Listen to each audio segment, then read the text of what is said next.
Bismillahirrahmanirrahim. Assalamualaikum warahmatullahi wabarakatuh. Sahabat Aliska, semoga kalian semua hari ini selalu dalam keadaan sehat dan semangat untuk melakukan pembelajaran. Pada pembelajaran kali ini, kita akan belajar tentang sejarah kebudayaan Islam.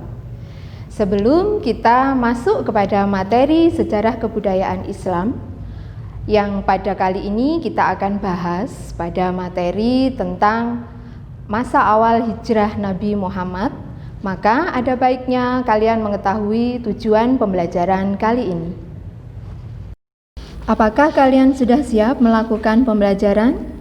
Jangan lupa siapkan pula alat tulis untuk mencatat hal-hal penting maupun soal-soal latihan yang ada pada akhir kegiatan pembelajaran. Sebelum masuk pada penjelasan materi, ada baiknya kalian juga mengetahui tujuan pembelajaran kali ini. Tujuan pembelajaran kali ini adalah siswa dapat menerima prinsip-prinsip demokrasi, menjalankan sikap toleransi, menganalisis dan mengorganisasi informasi tentang upaya Nabi Muhammad SAW dalam menegakkan berbagai kesepakatan dengan kelompok non-Muslim. Upaya Nabi Muhammad dalam menegakkan kesepakatan dengan kelompok non-Muslim pada awal masa hijrah diawali dengan dikeluarkannya Piagam Madinah. Apakah Piagam Madinah? Pengertian dan latar belakangnya berikut kita akan bahas satu persatu. Piagam Madinah yaitu kesepakatan antara umat Islam atau Muslim dan non-Muslim untuk hidup berdampingan dengan rukun dan damai di Madinah.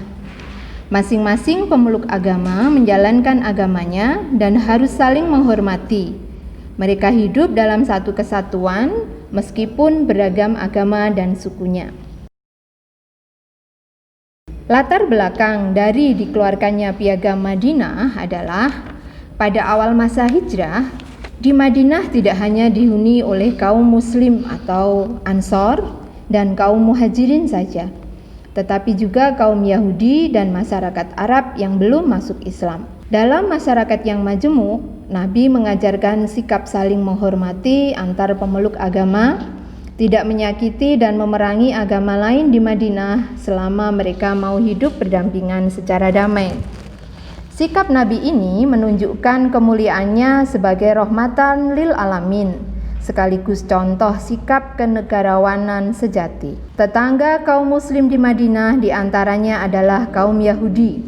Sekalipun memendam kebencian dan permusuhan terhadap Muslim, namun mereka tidak berani menampakkannya. Menyadari hal tersebut, Rasulullah menawarkan perjanjian kepada mereka, yang intinya memberikan kebebasan menjalankan agama, mengelola kekayaan, dan tidak boleh saling menyerang atau memusuhi. Perjanjian itulah yang dituangkan dalam bentuk kesepakatan yang disebut dengan Piagam Madinah atau Konstitusi Madinah. Apakah isi dari Piagam Madinah tersebut?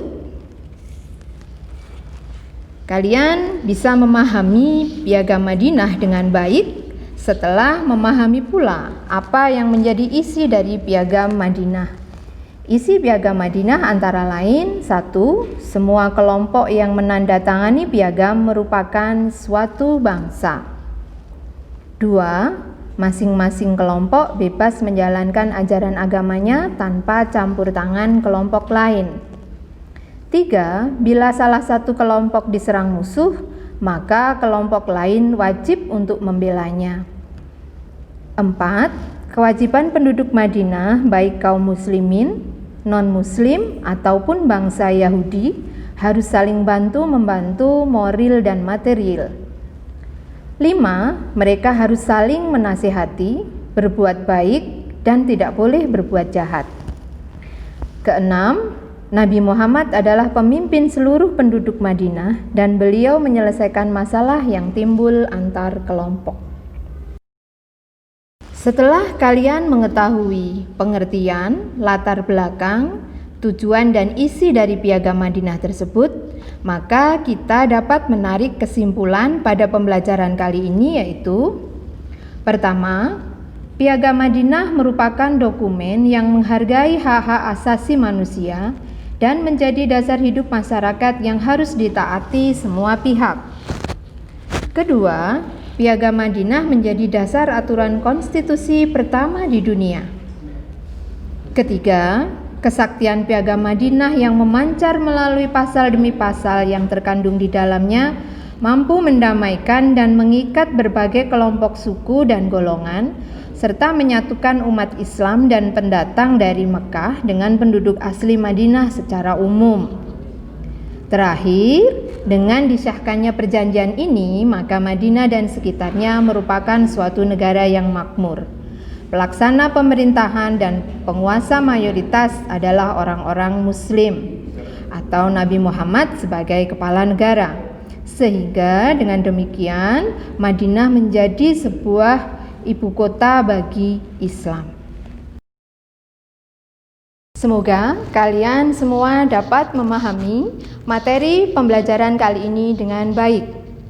Untuk memastikan kalian dapat memahami materi pembelajaran kali ini dengan baik dan benar, ada baiknya kalian melakukan latihan-latihan soal sebagai berikut. Latihan soalnya ada 3. Yang pertama, apa topik pembelajaran yang paling menarik pada kegiatan pembelajaran hari ini? Mengapa? Kalian bisa sebutkan secara singkat. Kedua, apakah makna dari dibuatnya Piagam Madinah bagi dakwah Nabi Muhammad SAW dan kaum muslim? Jelaskan secara singkat. Yang ketiga, Ikatan Kebangsaan di Madinah berhasil menyatukan kaum muslim dan non-muslim dalam mewujudkan masyarakat yang majemuk. Di negara kita terdapat semboyan Bhinneka Tunggal Ika yang menyatukan keberagaman. Bagaimana pendapatmu? Apakah ada persamaan di antara keduanya? Nah, jika kalian mengalami kesulitan dalam memahami materi pembelajaran, kalian dapat menanyakan hal-hal tersebut kepada guru atau orang tua atau wali yang membimbing belajar kalian di rumah. Alhamdulillah, kita sudah menyelesaikan pembelajaran sejarah kebudayaan Islam kali ini. Semoga bermanfaat. Terima kasih. Wassalamualaikum warahmatullahi wabarakatuh.